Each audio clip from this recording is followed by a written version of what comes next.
So welcome to Upstream. Who am I? I'm Joe Mall. I head up the McKenzie River Trust.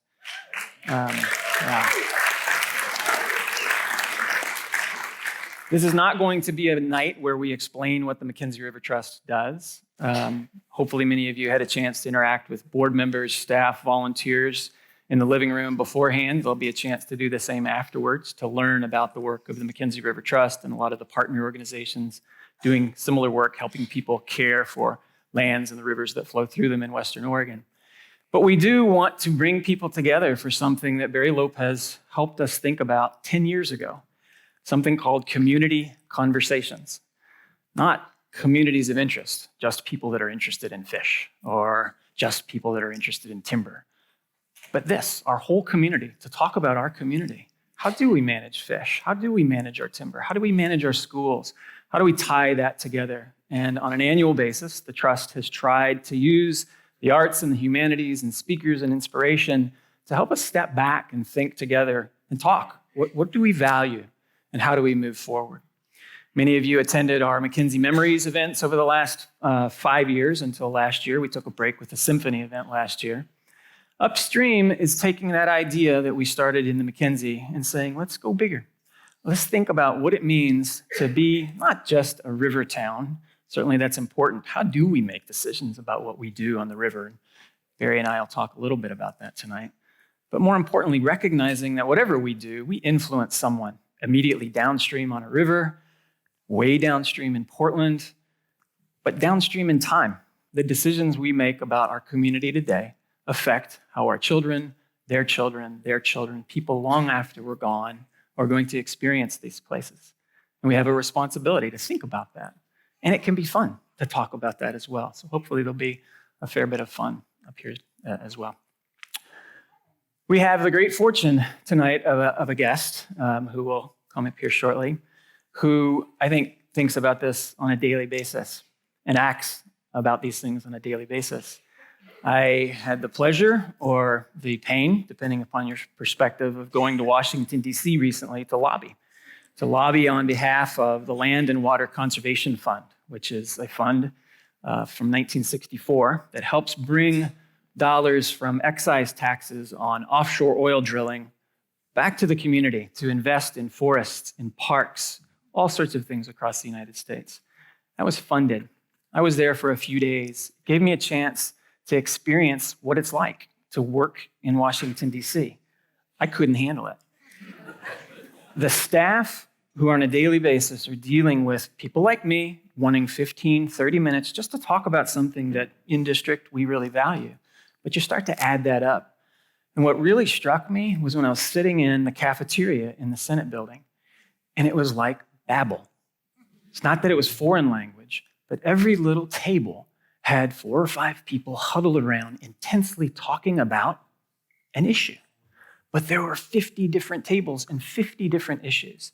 And then you multiply that and try to imagine how one of our representatives in the Senate or in Congress manages that and then makes decisions on behalf of the community. It made me step back and say, number one, that's a crazy job. Number two, it's a remarkable job. And it made me withhold judgment on how I think about the decisions that have been made.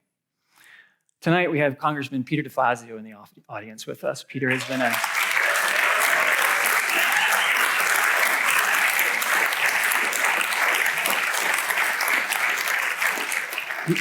been a longtime friend of Barry, a longtime friend of the McKenzie River Trust, and a longtime friend of this community. Think about that. Think about all of the issues that he's managing, and maybe it helps us understand him a little bit better as well. Peter?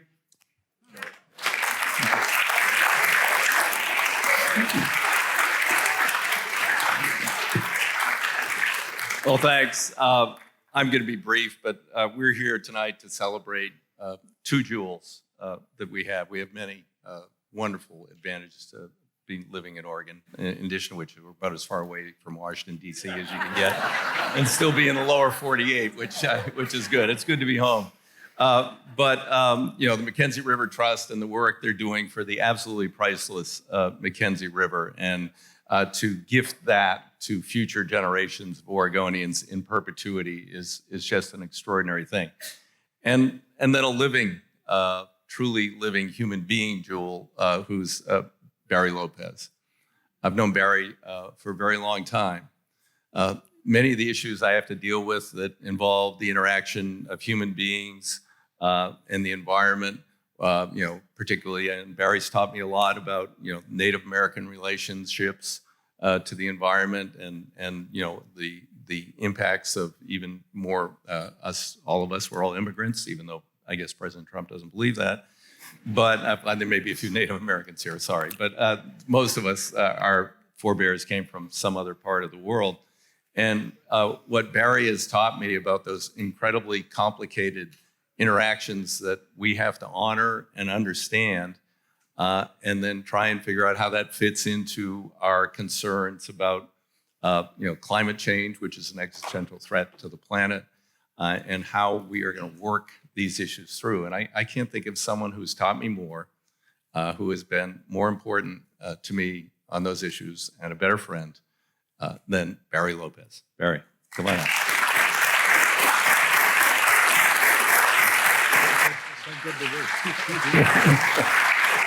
I'll try to do well up here for you. All right. Thank you. Thank you, Peter. And can't make much eye contact here with the lights the way they are. It's always the bugbear of being up on a stage like this. But I want to thank all of you for coming this evening. I'd like to think this is about the river. It's not about Barry or even the trust, but the big river. A while ago, I can't remember how long ago, I got a letter from a young man who asked me why this book that my wife Deborah and I edited called Home Ground didn't have a definition for river. So I told him that we had so many other terms related to what rivers did and cut banks and that sort of thing that we didn't think it was necessary. And he told me that he really loved his river, the St. Joe River in South Bend, Indiana, and wanted to thank us for the book. And it set a little bug off in my mind, and I thought, I owe that man a definition of river. So I wrote one, and I thought I'd start our evening by reading it. And if you want to find it, it was in Orion magazine a couple of months ago to celebrate the 50th anniversary of the Wild and Scenic Rivers Bill.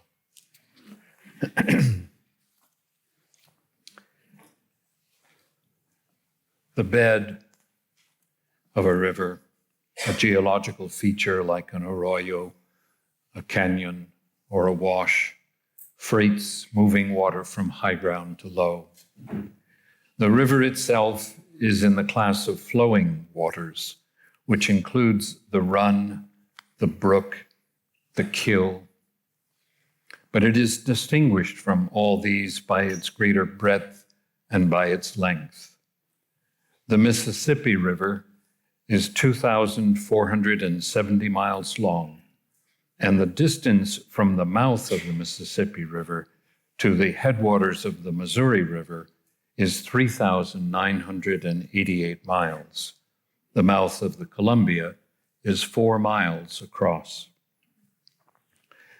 Another measure of the river's primacy among bodies of moving water is how much more often its tributaries are called forks, branches, roots, and prongs, like the Coulter branch of the Kentucky River in Kentucky, or the north and south prongs of the Little Red River in Texas, or the Ross Fork of the Judith in Montana, or the Rat Root of Rainy Lake in Minnesota.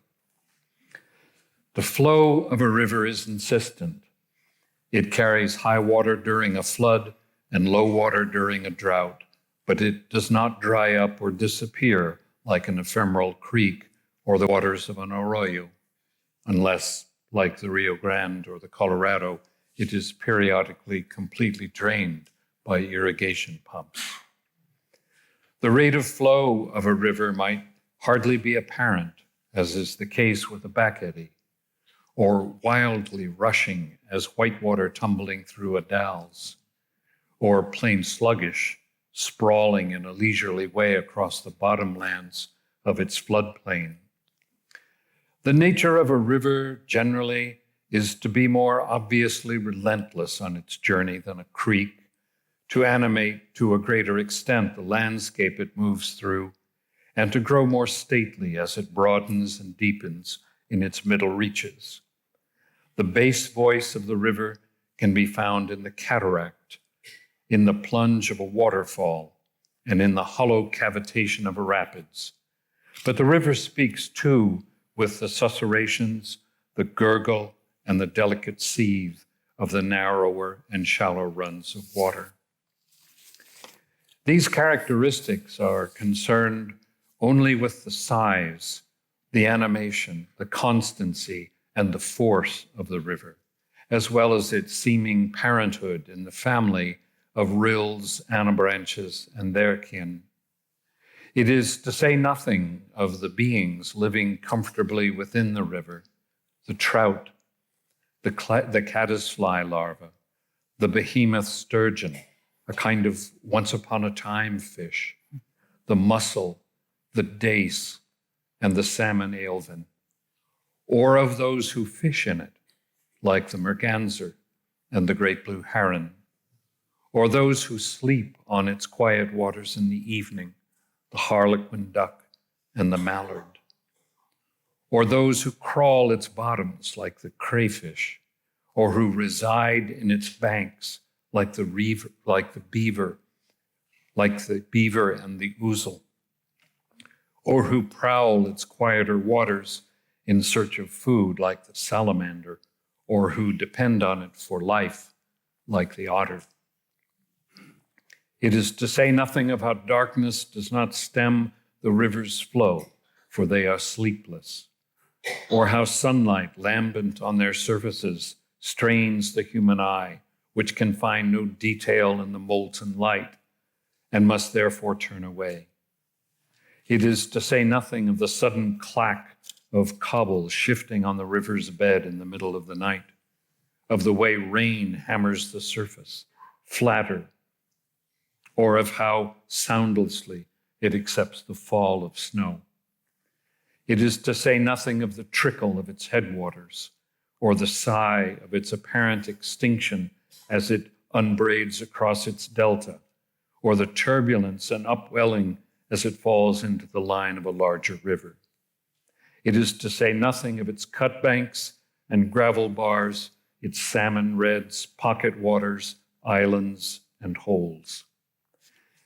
This is to say that it is a kind of animal itself, containing other animals and abetting the lives of still others, like the osprey and the mountain lion sipping at its bank.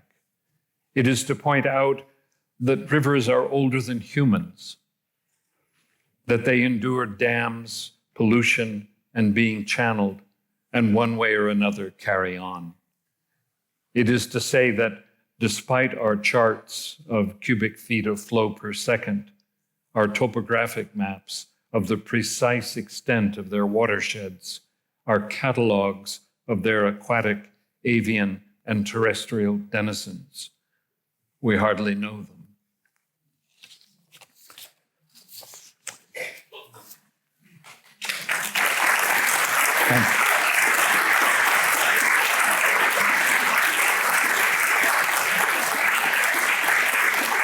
Thank you. I didn't mean to insult it, but it shrank away. When Joe and I talked about this evening, he asked if I would bring something that was an influence on this book so that it would be here for people to see. And it's right over there on that small easel. And I'll read you a little bit about that right now. This is from the book, from a chapter that's set in northern Kenya, where I spent some time with a small group of Kamba men who worked for Richard Leakey. We spent some weeks out there looking for hominid fossils together. I refer here in a few paragraphs to Monet. The book is full of references to painters and composers and to certain pieces of music. When I was young and wanted so much to see the world, my mother gave me an atlas, Hammond's Illustrated Library World Atlas, published in 1948. Overlaying some of the pages with tracing paper and using colored pencils, I lined out the journeys I wanted one day to make. Down the Yangtze from Chongqing to Shanghai, across the Great Victoria Desert in Australia, from Panama across the Darien Gap to Tierra del Fuego. Decades later, I took the old atlas down off a shelf. Its maps were now much dated. French West Africa and Belgian Congo, gone. Yugoslavia, dismantled. Ceylon had become Sri Lanka and Siam, Thailand. The Ellis Islands, Tuvalu. Several loose sheets of tracing paper fell free as I paged through the book. I'd completely forgotten about them as I retrieved and scattered as I retrieved and stared at these tracings. I realized I'd managed to make many of these journeys in the intervening 40 years. In that moment in front of the bookshelf, I suddenly felt a familiar sensations of wonder and gratitude. Emotions I'd known for years now as a traveler, but this time they rose up around the daydreams of an 8-year-old who wanted to go, but didn't know how. Maps held me in thrall when I was young. They combined in a single two-dimensional space both the broad, all-encompassing reality that a great journey makes possible and the particularity of those places along the way that comprise the journey. To behold a map is to imagine in the same instant both the arc of the journey and the moments that will make it up. This, to make a bit of a leap, is part of the genius for me behind Monet's impressionistic representations at Giverny. The unfocused colors of these sketch-like images mimic the sketchiness of one's general recollection of movement through a particular geography, while at the same time the painting consists of myriad discrete dabs of paint, of color. One of Monet's contemporaries, Camille Pissarro, painted panoramas of Parisian streets that work before the eye in the same way maps do. You appreciate the entirety of the area and simultaneously its discrete components. Travel, to my mind, can become a type of map making. As a young man, I read Darwin as much for the epic journey he describes in The Voyage of the Beagle as for his thoughts on how living organisms change through time while proceeding in no predetermined direction. I later read James Cook because I was attracted to and admired his disciplined effort to travel deliberately, and also for the way traveling had taught him about the world. I read the biographies and autobiography of Ranald MacDonald, another explorer, because his quest for identity made him a different sort of traveler than explorers like Cook or Tasman or Matthew Flinders.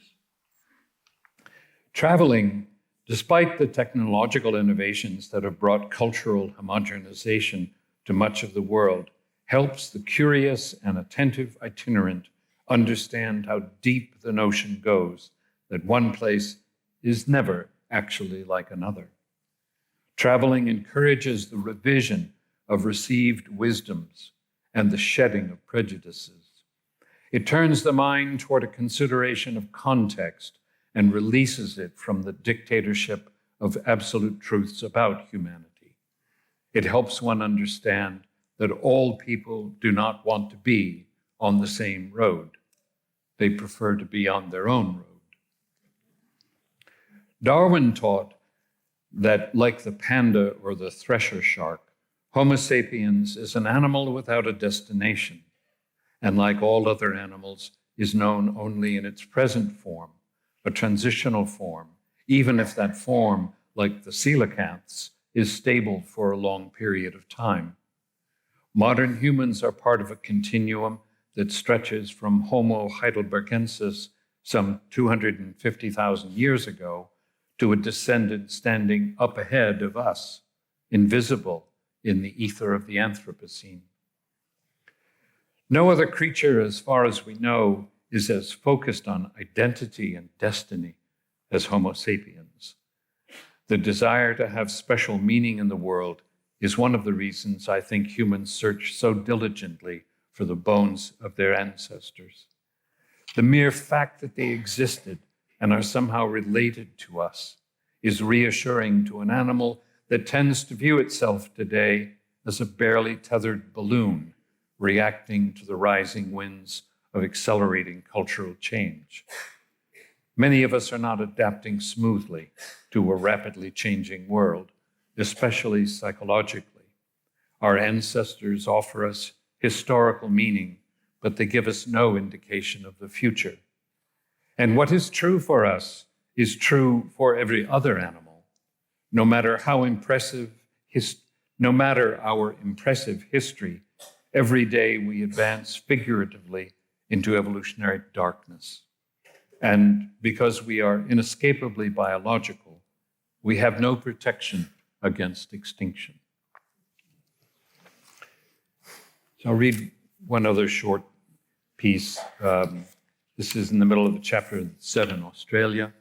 There were a group of 7 of us. We'd been invited to come to Perth and to travel north in Western Australia to the Pilbara, which is the great iron ore mining district, I think, of the world, but certainly of Australia.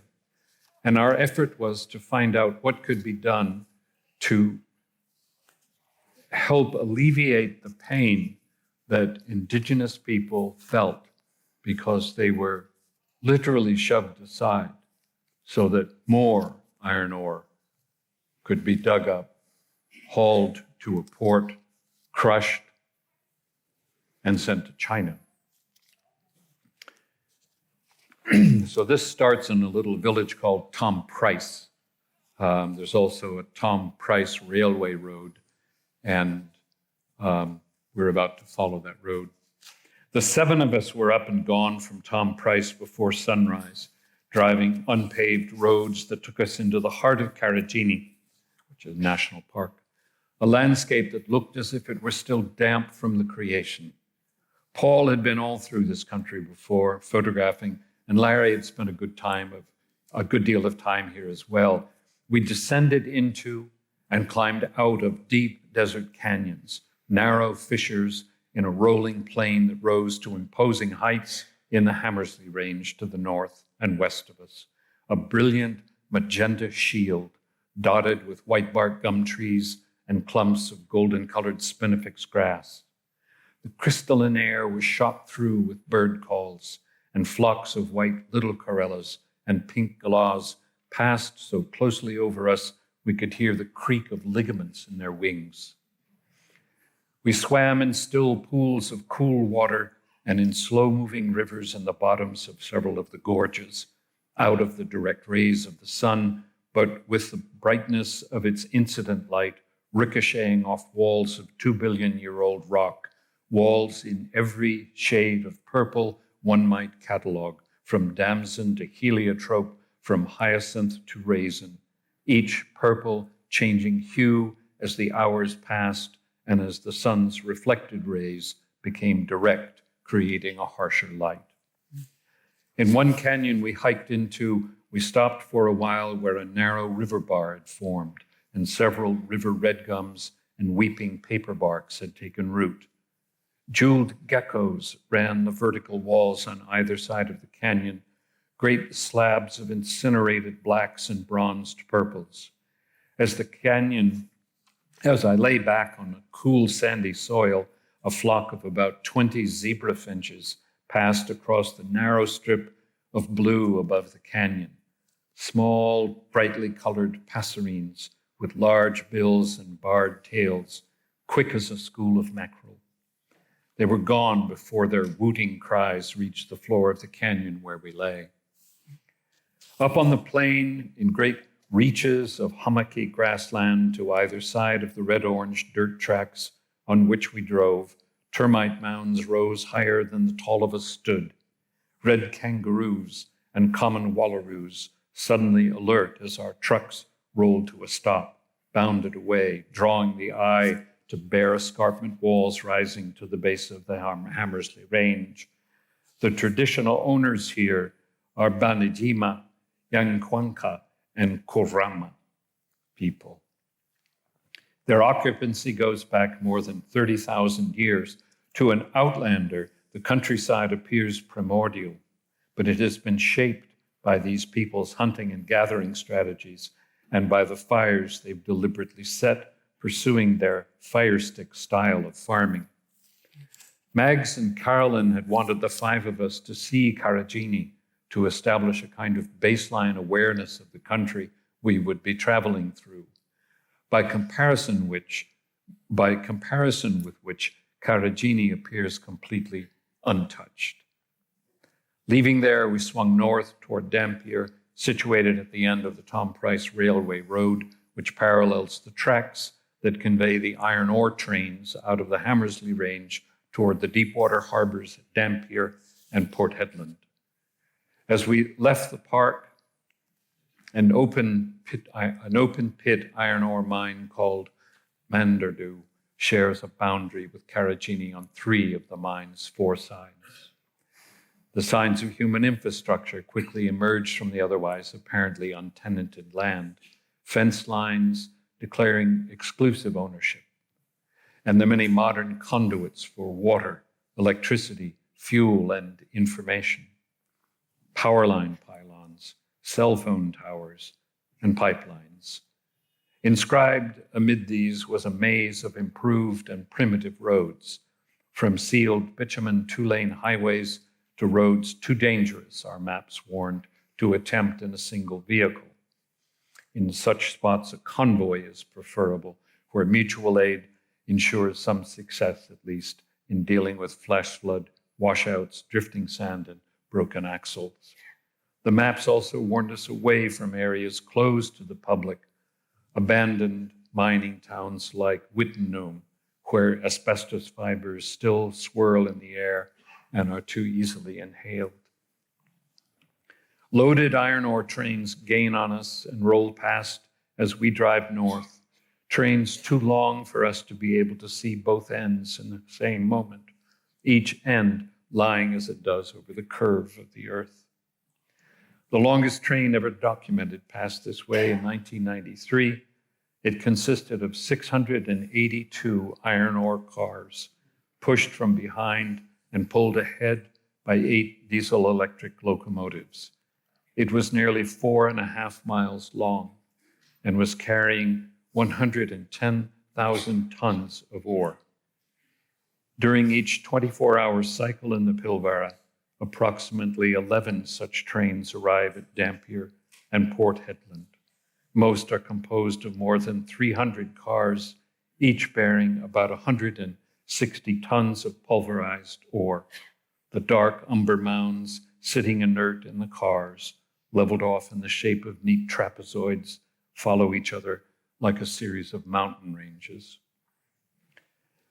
At some point on the Tom Price Road, we cross a broad, dry watercourse, its floodplain bounded on either side by a gallery forest of gum trees. On our right at that moment, an ore train is passing. On our left, a group of 8 Aboriginal people are standing still in the riverbed, fixated on the train.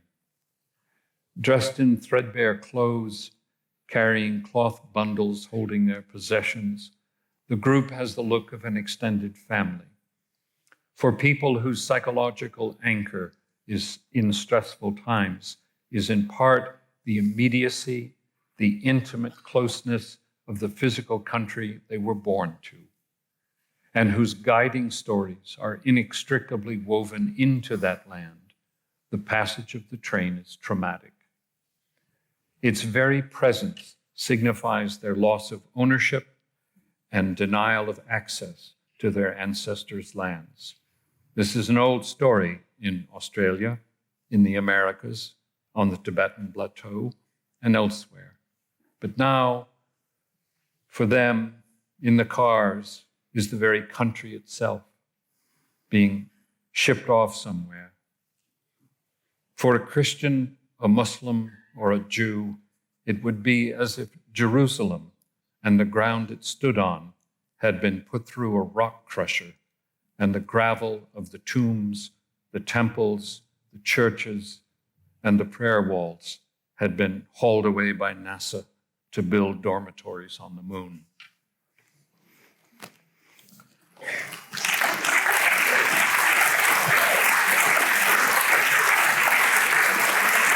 Good. Thank you.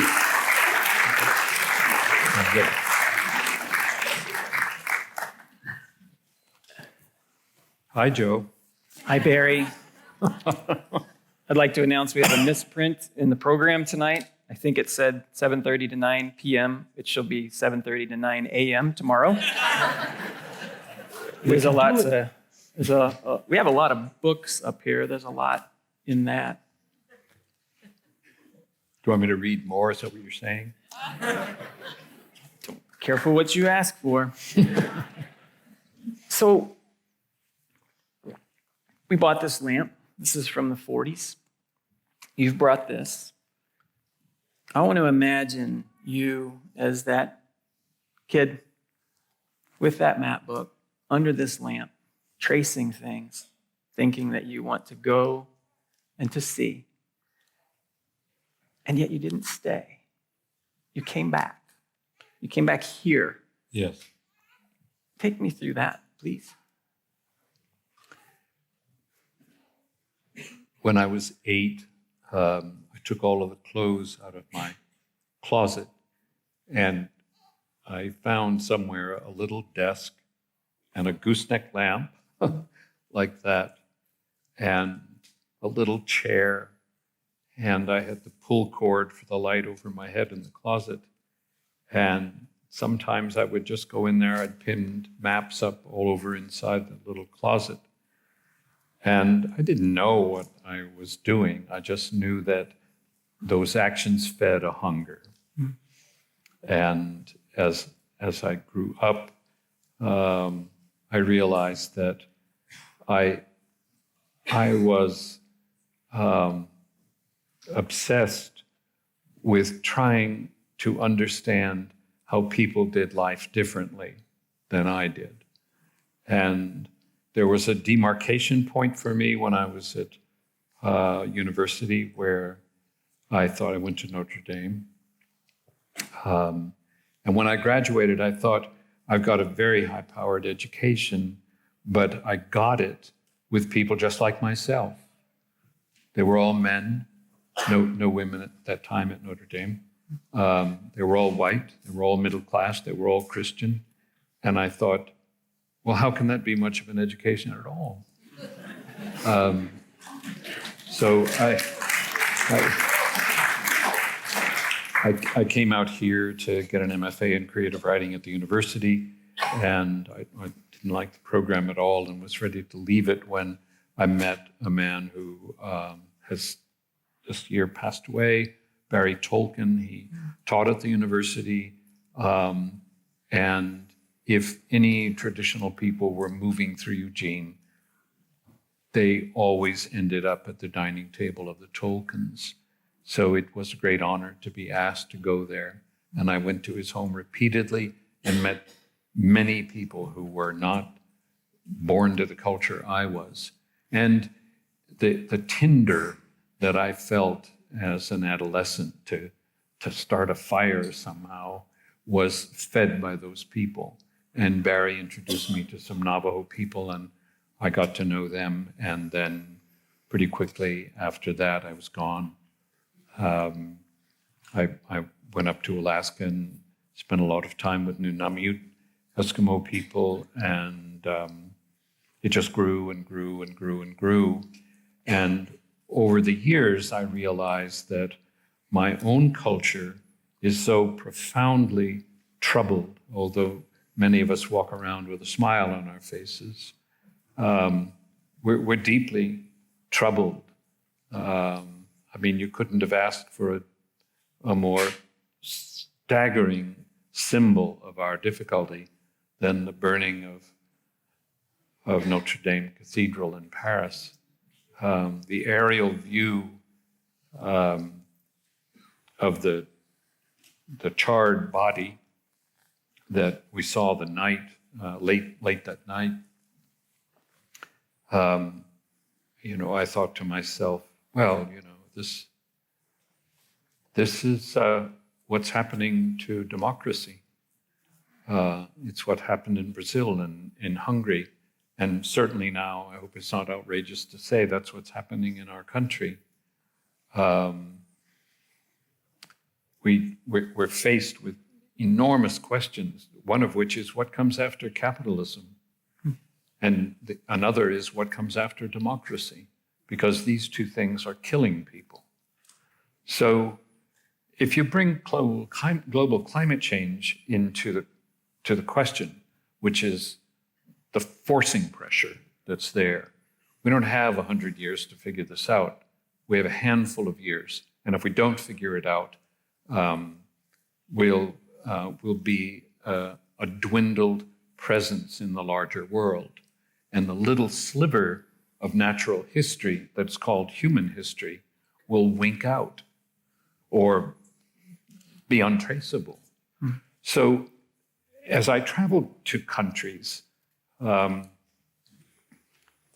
uppermost in my mind was listening to find myself in the presence of women and men who lived very differently. The philosopher's word for it is another epistemology, another way of knowing the world.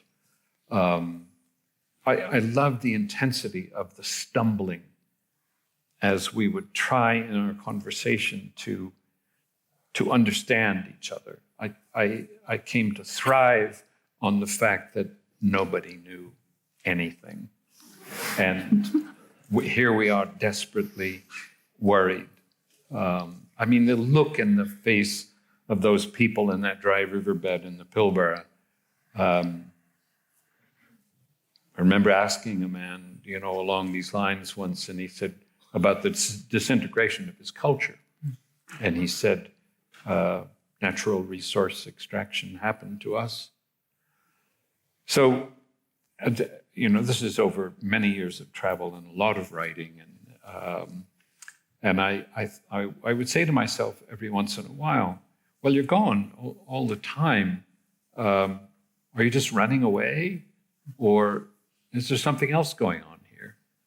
So when I made an outline for this book 30 years ago, I knew that if I stayed at it, if I worked hard, met good people, traveled more, got myself in over my head repeatedly, I might learn something. So to answer your question, I never had a desire to go somewhere and become a member of another cultural assemblage. I love my home. I love this place where I've lived. Deborah and I have lived on the McKenzie River for 49 years now, 40 miles upriver. I love where I am, and for all of our flaws, I love my people. All I wanted to do was find out if anybody out there in all of these other places was aware of what was coming, and could they tell me something that I could carry back so that people who were brighter than I am or more imaginative could say, I know what I want to do now. And in interviews, when you make yourself a public person like this as a writer, there are always the interviews to deal with. And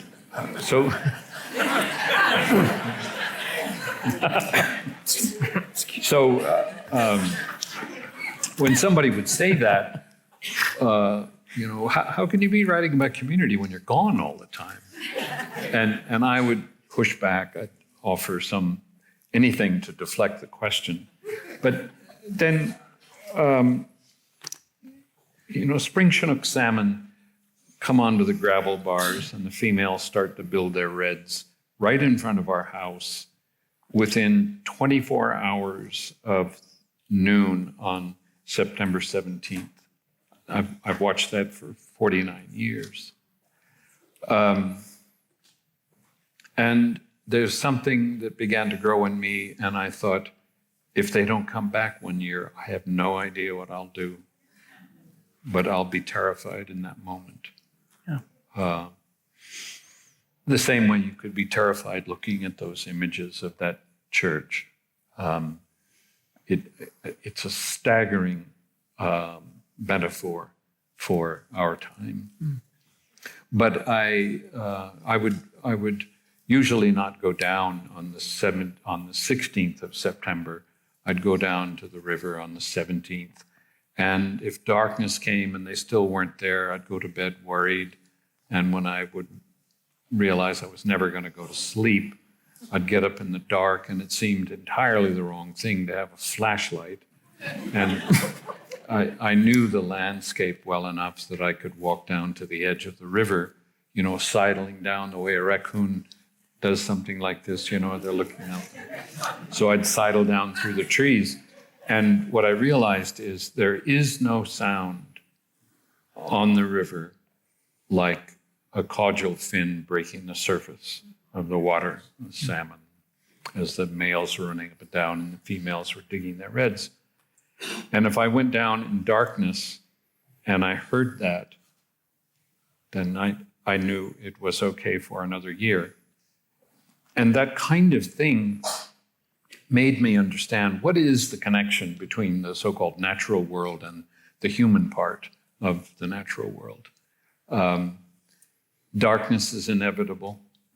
A sound so tiny in the night is that caudal fin slushing the water is all you need. Then you can go back up and go to sleep. So the questions that I ask myself as a writer, my desire to write is as keen as my desire to travel, but it's a different thing. I don't think I ever really understood what story was when I was in university, and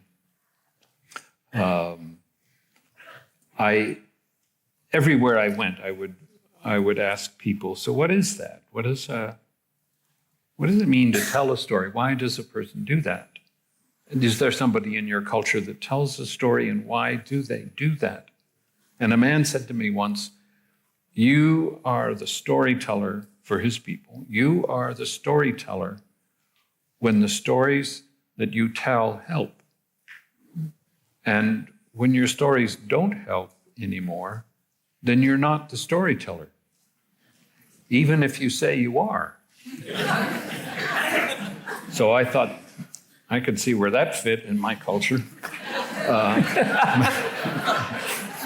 But my desire was to try to tell a story that helped. I don't mean that here's the answer to political problems or something like that. I wanted to make something beautiful that another woman or man could enter, a landscape they could enter, and unafraid, and understand by reading the pattern of language what it is that they really wanted to do with their lives. That the meaning here is that we do not need the writer. That what we need is the story. And the kind of story we need is not telling us how to make better investments or whatever. The story we need is the one that lifts the heart and lifts the spirit and makes the reader understand how she can achieve what she dreamed for years was what she wanted to do in the world. So I can write about, I grew up in Southern California on the edge of the agricultural region. So, my days were spent, lots of them, just with animals, so with wild animals. Well, not mountain lions, but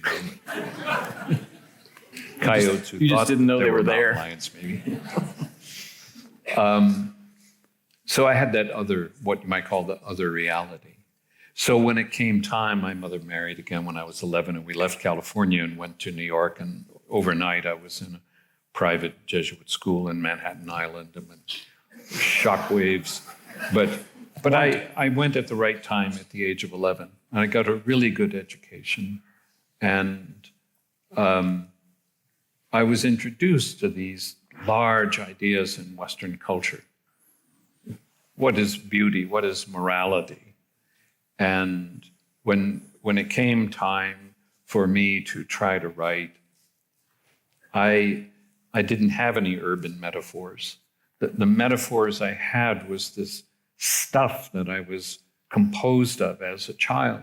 So what I was trying to write about indirectly was what is beautiful, for example. But I found it outside the urban world. And that's another reason that Oregon was such a fitting place for me, and why, as you and I have talked, why the general good health of the McKenzie River is, I guess it's the place where I'm taking my stand. I want this river to be okay. And I know there are dams there, and I know we log, and all of the other complications come into it.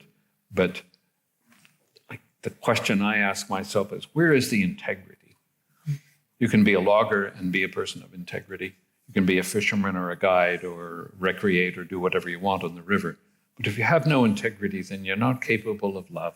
And if you're not capable of love, there's no reciprocation. There's no reciprocal relationship between you and the river. And if there is none, then you're just a passing through, and it's immoral, I think.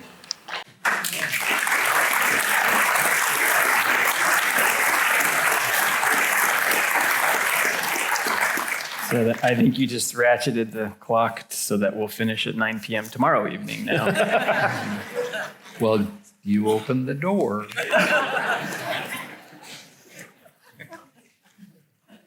I want to read two sentences maybe, from Crow and Weasel. It was unusual for them to speak much while they were traveling, for then it was too easy to miss something important.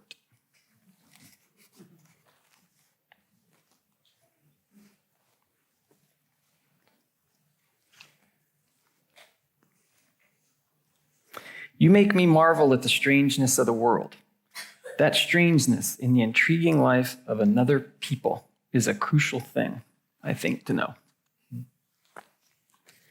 And then in Horizon, you talk about, as you did in Arctic Dreams, the silences, the quiet times when you were with Native peoples, different peoples, and how important they've become for your own perceptions and understandings of the world. And there was that image of, that you give the example of us coming upon a bear in the wild. Right. And I'm going to say, hey, look, it's a grizzly bear, and I'm going to focus on that. And the Native perspective in that landscape is well before and well after our departure. Right. What happened there while the bear was there or not, and we weren't, and what's going to happen thereafter? That comes up again and again. Was that hard to learn? Be quiet, to observe? It was so hard to learn to be quiet, because when you're traveling with other people, you behave the way they behave, unless you believe that you know more than they do. So it wasn't hard to learn how to be silent. What was hard to learn was, why are we doing this?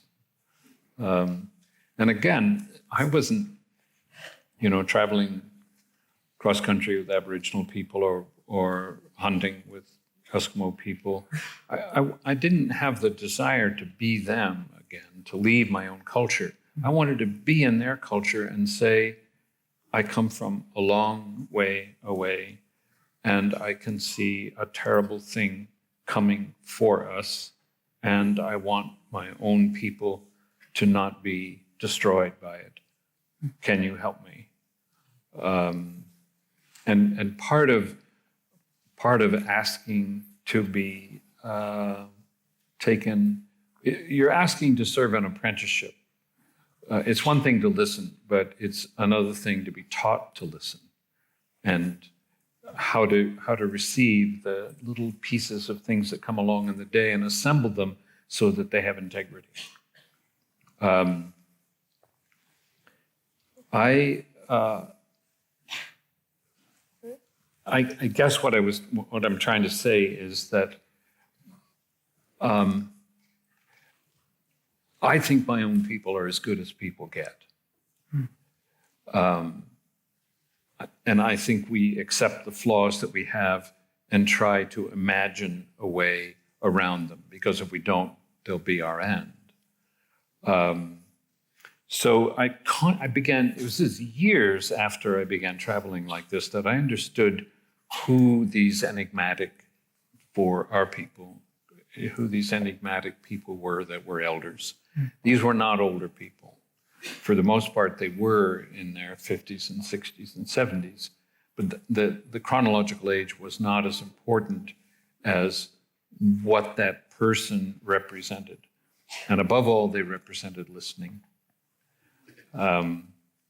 So as I talked to people and we shared food and clowned around and hunted together and, played with the kids and whatnot, I began to think Australian Aboriginal people, according to some anthropologists, have been integrated in tribal traditions for some 60,000 years, or 50 or 40,000 years.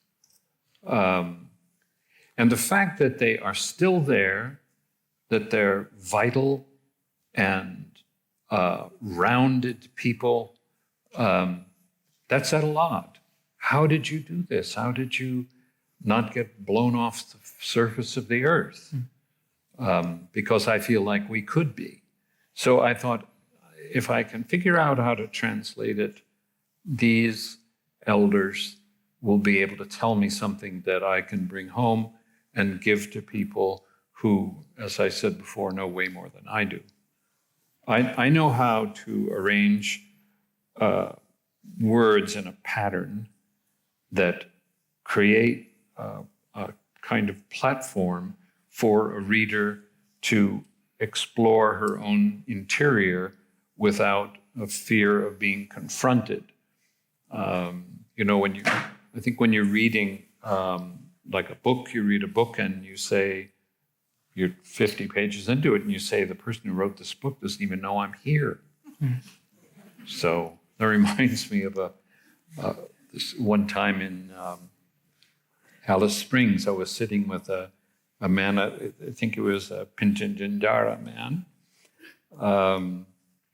and there were other traditions, what are loosely called desert peoples, but they're different tribal groups, Pintupi or Aranda.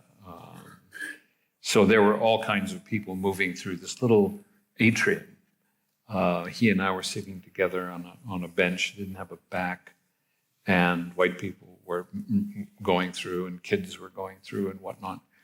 So who knows why I was trying to do this. A lot of time when I'm doing an interview is just sticking a stick in somewhere and trying to open it up. And a lot of times I think, oh, whoops, wrong. That was the wrong thing to say or wrong thing to do.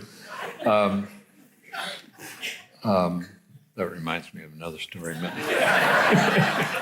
I'll tell it anyway. When Richard Leakey once wrote me a very nice thing about my work, and so I said, can I come and I want to go see where you found the Nariakotomi boy, very famous fossil. And so one thing and another, and I came there, and he arranged for me to go out in the desert for a while with 5 Kamba men and a Turkana man from northern Kenya where we were. So he was translating for us and things. And so we'd all been together for a couple of weeks, and we'd become, that kind of sweetness that comes when you're working with other people, and you're a little people in the world, and the world is big, and you look at each other and say, isn't it great to be here together? Yeah. Indeed. So there was a taciturn man, his name was Wambua, and he was always affecting a kind of impatience with everybody else.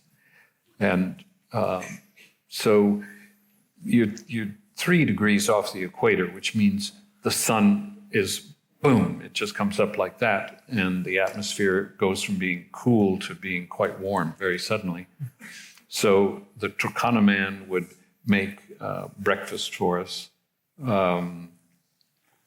And we would crawl out of off our mattresses with a cover sheet. We'd crawl out at 6 o'clock, not because of an alarm, but that was right there just at the edge of first light, because you wanted to eat before the flies went, what? Boom. Yeah. All they wanted was the moisture around your lips. Nice. So you'd be moving pretty quickly there, eating your breakfast before the flies came for it. Mm-hmm. And so one day Wambua was standing in front of me, and everybody's ready to go. I was a little bit behind. And so Wambua goes like this. So, looking, he didn't have a watch on, but it was because I was putting suntan lotion on my. They were all really black men, and so you have things like that where you become a group because you play respectfully with each other's prejudices. So anyway, I'm sitting there in Alice Springs in this little atrium. And I said to this man, this is where I was going, why did you say that? To myself, I was trying to explain the difference in our culture between fiction and nonfiction.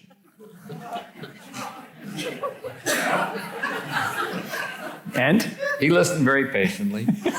and then he said, that wouldn't work for us. So I said, well, what would work for you? How do you divide stories? And he said, well, there's an authentic story and an inauthentic story. I said, okay, so what is an authentic story? And he said, an authentic story is about us. And he referred to people of all kinds of cultural background in that little atrium. And I said, well, what is an inauthentic story? And he said, an inauthentic story is just about the person who wrote it. So I thought that was pretty good. And the point I'm trying to make is that we, without realizing it, we imagine ourselves as exceptional. And it gets in the way of really making a loving contact with another human being, because we think eventually you'll understand that I'm right and you're wrong. That'll never work. So here we have a fundamental problem of, in our country, of shabby governance, of increasing social disruption from global climate change, ocean acidification, methane gas boiling up out of the tundra, et cetera, et cetera. I mean, everybody can fill in the blanks of the 4 horsemen. But we don't have the answer. And wouldn't it make sense to make common cause with other women and men and say, and so that they could say, yeah, us too. Yeah, we got a problem. What are you doing? And if we began to share like that, I think we could accelerate the rate of change per unit of time in our obtuseness about what the answer is to these problems. How are we going to take care of our children? how are we going to do that?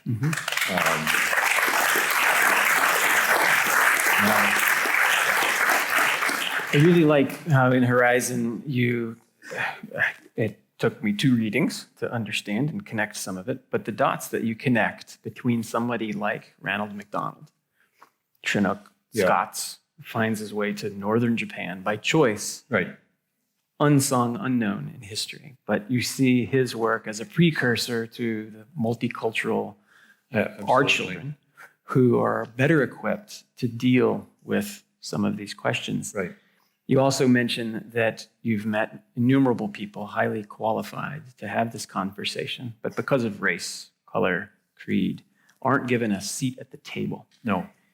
Throughout all of this, I mean, thinking of the scale of what you considered and explored and talked about, wrote about in Arctic Dreams, that question of scale, how big a table are we talking about? And it seems that you go from these person-to-person connections and the importance of those stories to these global problems, global challenges, global opportunities. I don't think it's as difficult as you imagine it to be, not to insult you, but I think we're quite all trained.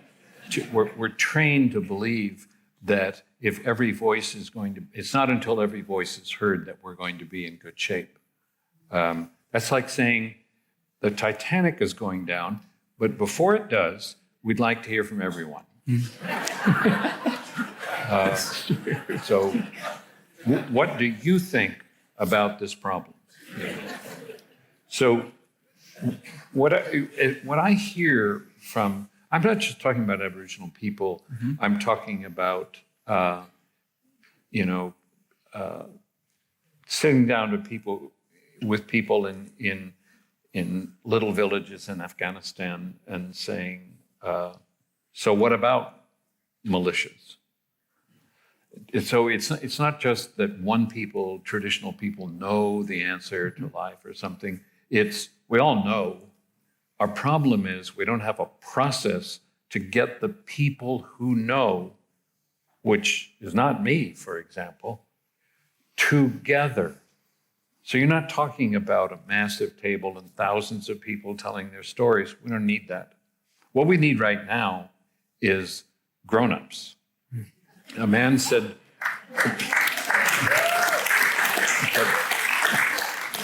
to me once when I asked him about that, what does that mean for you to be a grown-up? And he said, it's a person who no longer needs to be supervised. that you can depend on that person to be making a decision that has nothing to do with them and everything to do with the community of which that person is a part. That's a grown-up. So when you're sitting in relatively small, and this is a bugbear, I don't know how to talk about it very well, but when you're sitting in villages where 300 people or something like that, you can interview anybody. You can interview 4-year-old kids and say, who's the grown-up? And they will know. They will all name the same person. So what that means is that even educated people, like most of us, know right away that person is an elder. And I will let that person speak for me without any conversation. And when that person tells me to do something, I will do it. And that system of understanding some people are really good at taking care of everybody, and other people are really good, or bad, if you will, at taking care of just themselves. And you don't want those people anywhere near a decision-making process that is going to harm any part of the community. So here's a major difference between the way we do things in our culture and the way, say, XYZ culture does it. We are, in an almost adolescent way, immediately attracted to charismatic personalities that are no good for us. And we start to think that as soon as they start to say, here's the answer, I'll tell you what the answer is, and follow me and it'll all work out okay. So the history of social organization in the West is marked by, in religion, for example, is marked by people who say they know and you don't. And you come to believe that if you want to know, you better follow them. The problem with that is that they would never speak like that if they were truly people who cared about what happened to you. The opposite of that is a social organization built around a general consensus that this woman, that man, those are the elders, they make the decisions. Why? Because they are the repositories not only of our entire history, but the repositories of the knowledge of what will work. When elders make decisions, which are often very unpopular, they're looking at a bigger picture than most of us are. You know, we're changing diapers and filling out tax forms and, you know, doing all the stuff that you have to do to just keep your life going. While the elders are thinking that what is the big picture here? And for them, the goal is never progress. The goal is always stability. They understand and see a through line. I mean, you could take, I think, some of the elders that I've met, you know, in disparate cultures everywhere, and say, here's 12th century France when we're building this church, you know, set them down in 21st century Vietnam, and they would figure out what to do to achieve one goal, stability, not to achieve progress. Progress is it's not a good idea. And it's not really progress. The progress that really counts is spiritual progress, or the growth of spiritual awareness, the growth of love, the growth of compassion, the growth of generosity.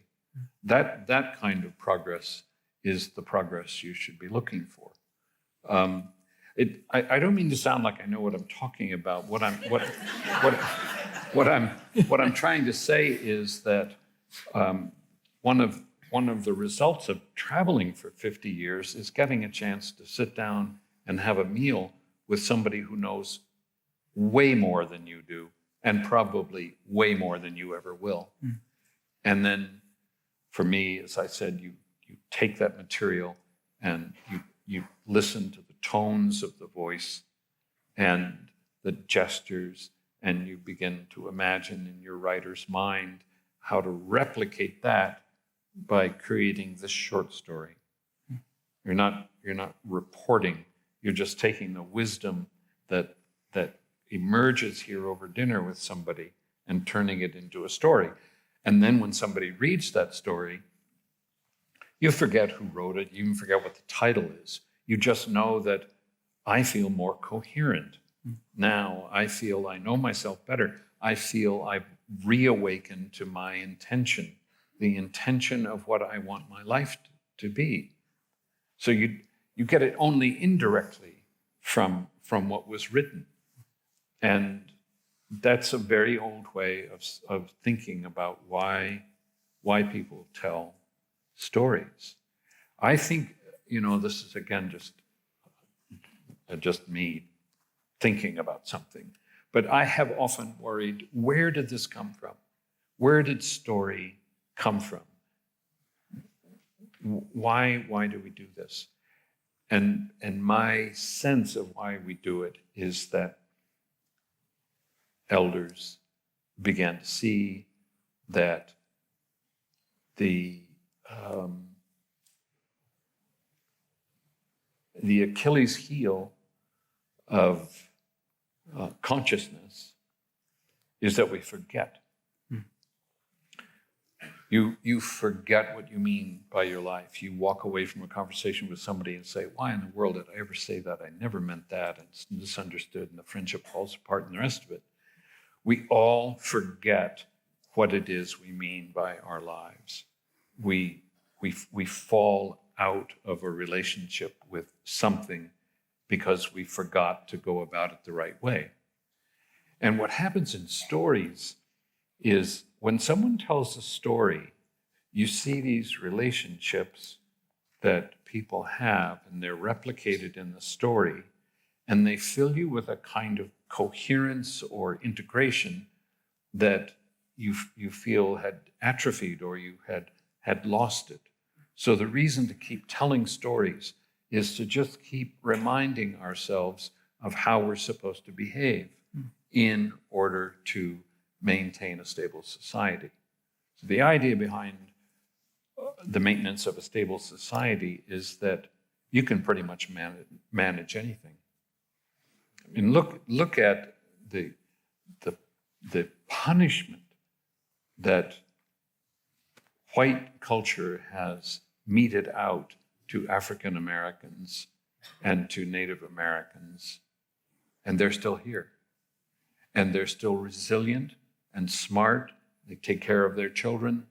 All the marginal peoples are still here. And that means they have a quality of grace that we're missing. We've replaced it, I think, in our culture with the expression of force, to force someone to do something. So I think when we say, oh my God, what are we going to do about global climate change? It's right here. It's right here in front of us. Take care of each other. Recognize the people in your culture that you think have a capacity to understand something beyond themselves. And when they make those decisions, which you know they make for you, and you know, the elders are basically saying, whatever we decide, nobody left behind. Nobody left behind. Better to die for what you are than to marginalize some group because you think you're smarter, better, etc. You have to take care of everybody, period.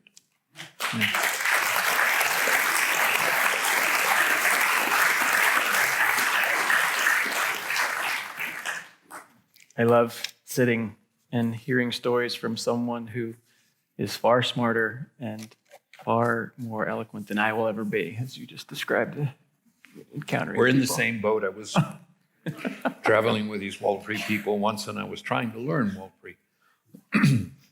We're in the dry riverbed of the Lander River. And, so I thought I would press a little bit, and I said, what's this called? And he gave me the word. The pronunciation was so terrible, he doubled up in laughter. And I thought, oh, yeah, okay, great. What's this called? And he would wait for me to absorb it, say it improperly. Then he'd crack up again. So when I stopped doing that, he said, he'd point like this and say, go ahead, try to say this. So, yeah, I know what it's like to be, I'm never going to get a grip here. I'll just be the butt of a lot of jokes. But you know, as a person like us who have this education, middle class life and cars and all this stuff, we should be willing to take the butt, be the butt of the joke. Absolutely. Because, you know, and this is years ago now, I think maybe the term is no longer used, but in the far north, when Eskimos were dealing with oil exploration, they used this Eskimo English term, politics of revenge. And what it meant is, these people really harmed us. Let's harm them back by refusing to do the things that make the most logical sense. It'll just drive them crazy.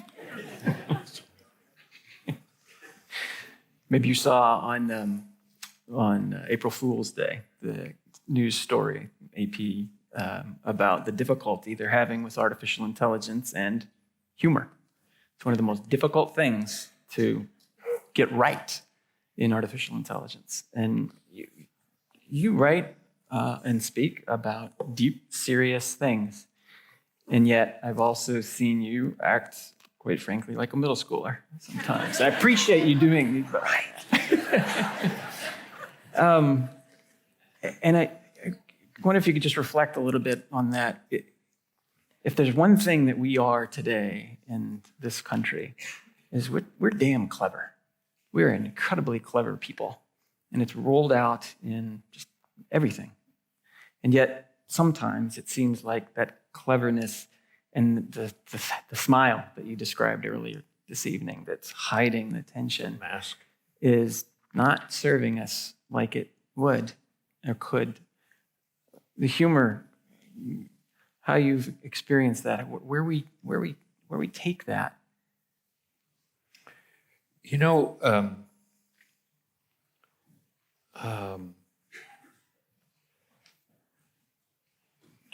you know me off stage, I guess is what I want to say. I love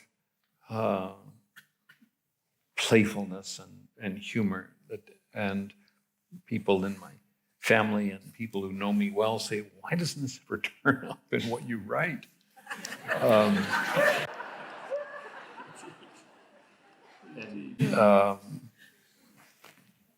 I think it's because I take life from some people's point of view too seriously.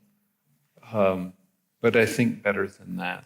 It better that I seem to be a person with no good sense of humor than to take the edge off how bloody serious the situation is. And if somebody wants to say, well, he's just too serious, okay, come and find me in a serious moment. And when you want to be serious, I mean, another thing that I am not remotely in the position of being an elder, but one thing that I've noticed about elders is that they really take everything seriously. They're very serious about life. And they're, a kid, a 5-year-old can find a stone that represents the answer to every mystery and bring it to an elder, and that elder will find the answer to every mystery in that stone. And it verifies for the child that the child is part of something that loves him, love in the sense of a reciprocated sense of goodwill and support for you. So the child then becomes, because the child knows that I am loved and one of the really important people in the village took me seriously and spent time with me, then they have a chance to develop outside that world where they always have to defend themselves or they feel marginalized or something like that. So all the elders in that way always take care of the children. And you can see it when you come from the outside. You can see what they were doing. You asked me earlier about what is that business of always leaving home. And I said that when people say, how can you go off and travel and still write about community? What community means? What the hell do you know about community? I always pushed back against the question and tried to change what the question might mean or how I could answer it. And then,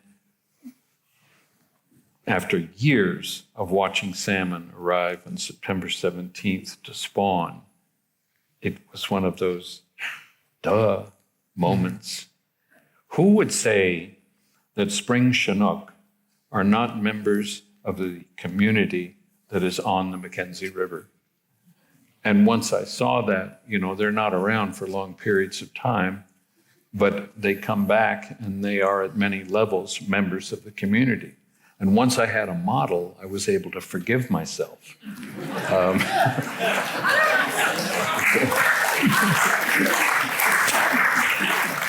It's lovely to know that people appreciate that, that's a metaphor. And, well, part of what makes us all laugh is, and I don't want to develop this in the wrong way.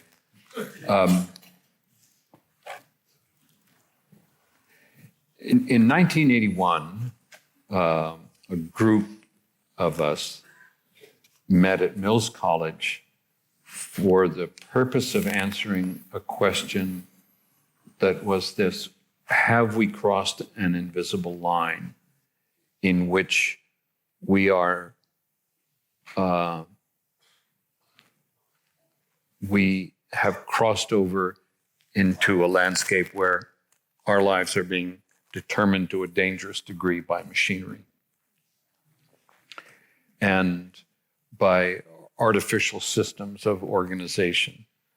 And there were about 80 of us, I think, that came for this meeting. No press people, no outsiders, just us naked, talking about this stuff that we're talking about tonight. And many of the people that were there, you'd recognize their names in an instant.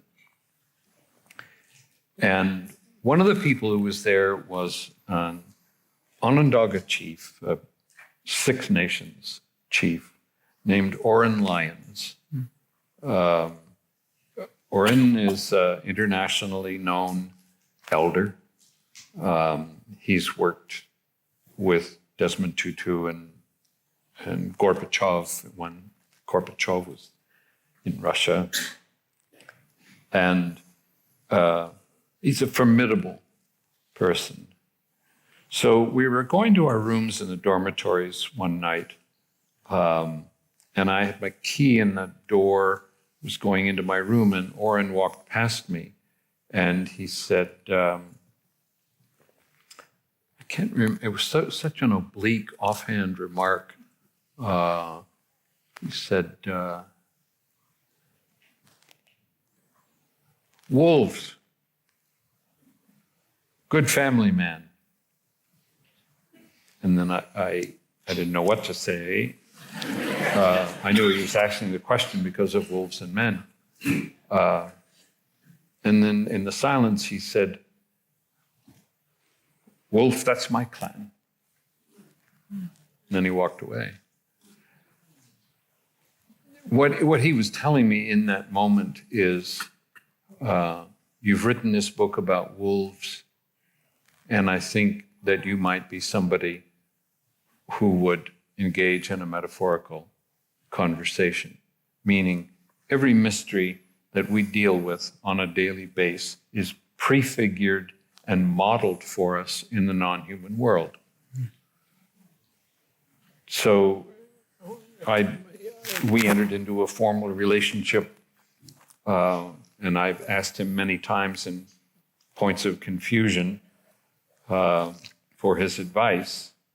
And what I began to understand is that there is a major roadblock to productive conversation in our culture. And that is between people who live in some kind of metaphorical world in addition to the day-to-day empirical reasoning existence that we all have to maintain. And people who have no truck with metaphor.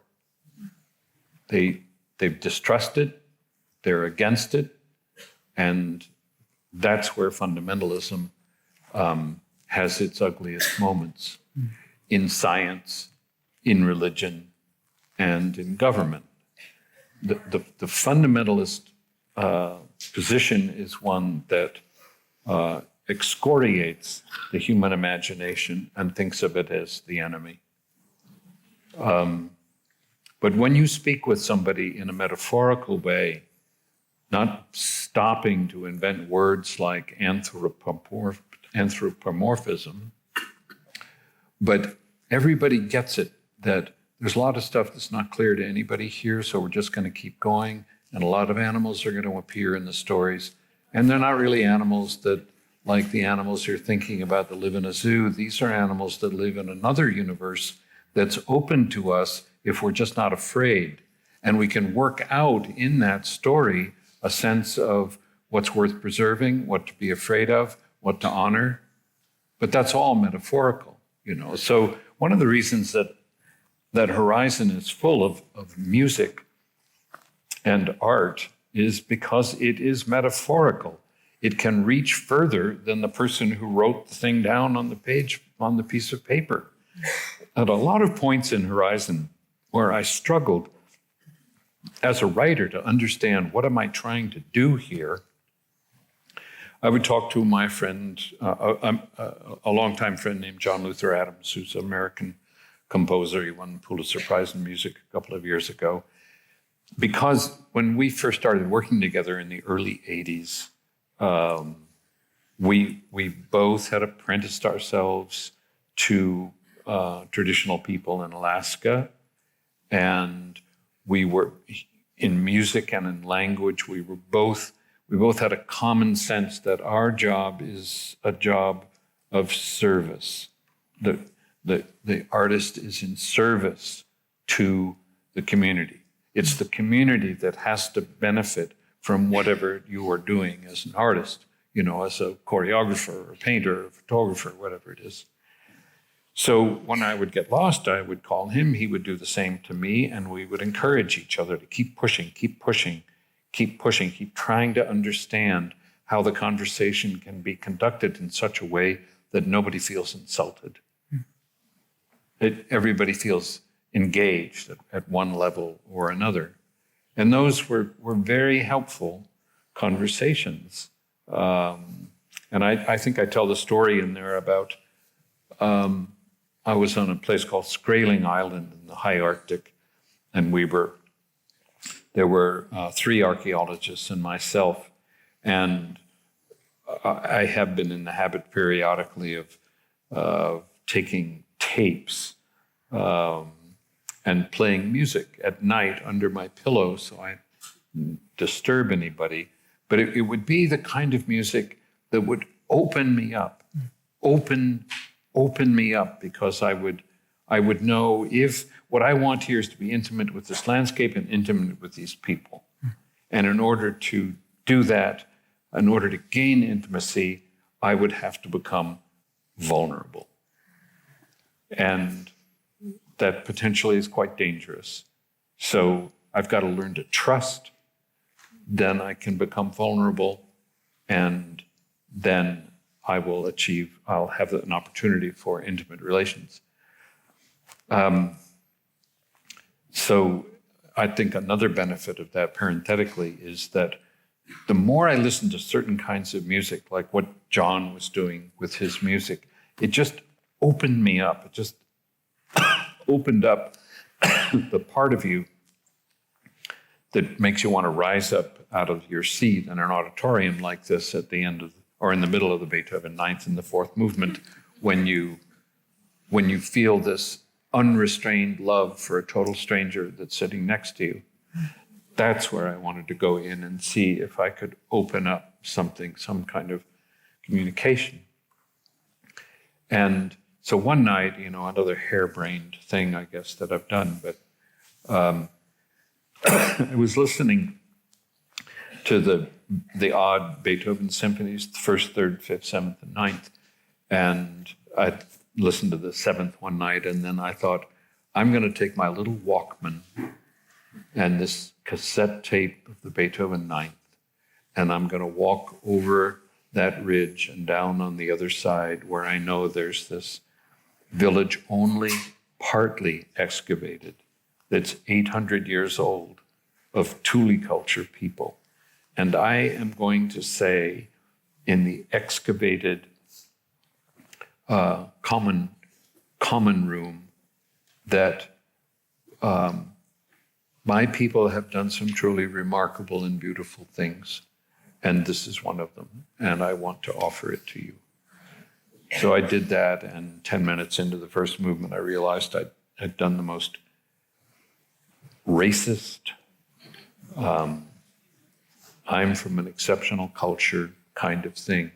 I couldn't believe that I'd lived this life of trying to honor other traditions other than my own. And here, when I had this opportunity, I was just a racist. And I was embarrassed by what I did. And at the end of the first movement, I put the Walkman into pause mode or whatever. And I climbed back up over this mountain and back down to our camp. My campmates didn't know I'd gone away. And I was crying because I couldn't believe that my deep belief that there's beauty in every group of people. You just have to be patient and develop yourself as a receptacle, and then you will see that others are beautiful and wise and smart and courteous. But it was a terrible moment for me. It was psychologically devastating. And I didn't really know what happened to me. But one day, I listened to Arvo Pärt's Cantus in Memory of Benjamin Britten. It's only 6 or 7 minutes long. And it just broke through into me. And I understood what had happened emotionally. And about a year later, when Arvo was here for the Bach Festival, somebody wanted the two of us to get together and talk to each other.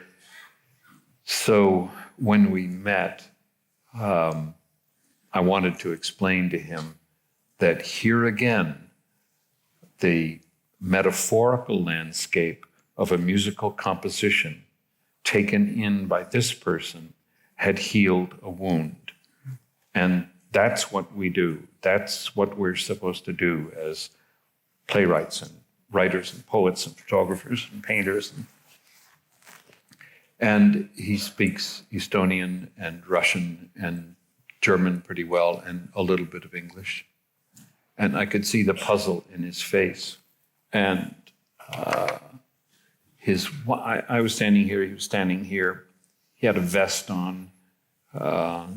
And his wife came up and grabbed a hold of his vest and grabbed a hold of my shirt like this and began shaking us like this and crying. And what she was saying to him in Estonian is that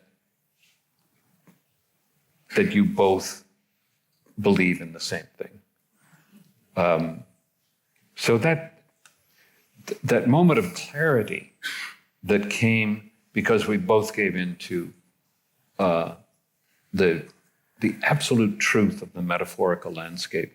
And nothing in that moment could have made me feel the presence of God more intensely than two people understanding, who essentially were strangers, understanding each other deeply in that one moment. And it has made me think that since the scientific revolution, we have lived in a world in which the arts are increasingly thought of as decoration of some sort or other. So when it comes to talking about global climate change, there'll be somebody standing on stage talking about 350 parts per million, and then the artists, the music or whatever, will be kind of a warm-up band or something. When in fact, the impenetrability of the American imagination when it comes to understanding the difference between 350 parts per million of CO2 in the air and whatever it is now, 406, can be opened up by art. And so a great question for me now in 2019 is, where are the artists? Where are the people that understand that their primary obligation is to the community? It's had nothing to do with denigrating an individual vision, and everything to do with coming to that point in your life where you understand it is not and cannot be about you. It has to be about us. Like that man said in the little atrium in Alice Springs. So I am hoping that in my lifetime, I see the emergence or the re-emergence of the arts in American life, opening up these highways of expression that aren't torn apart by analysis, but appreciated as an illumination of the wisdom that's resident in all human beings. And I know that that can happen. You know, I see it in the people that I work with, and I watch it in people I love. I watch the elevation of the heart and the spirit when you come in contact, not with the truth, but with a beautiful representation of as close as you will ever get to the truth. Wow.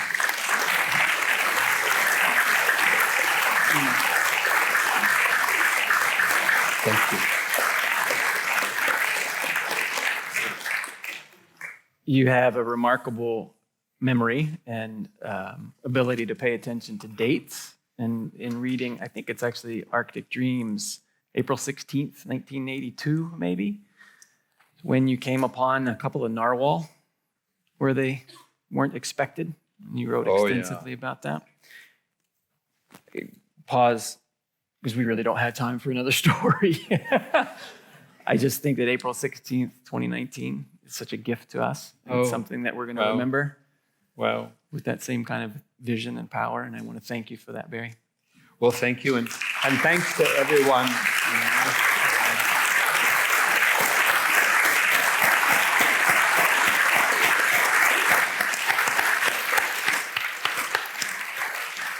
And thank you to Peter DeFazio, who faces this incredible ignorance every day of his professional life, and he's still with us.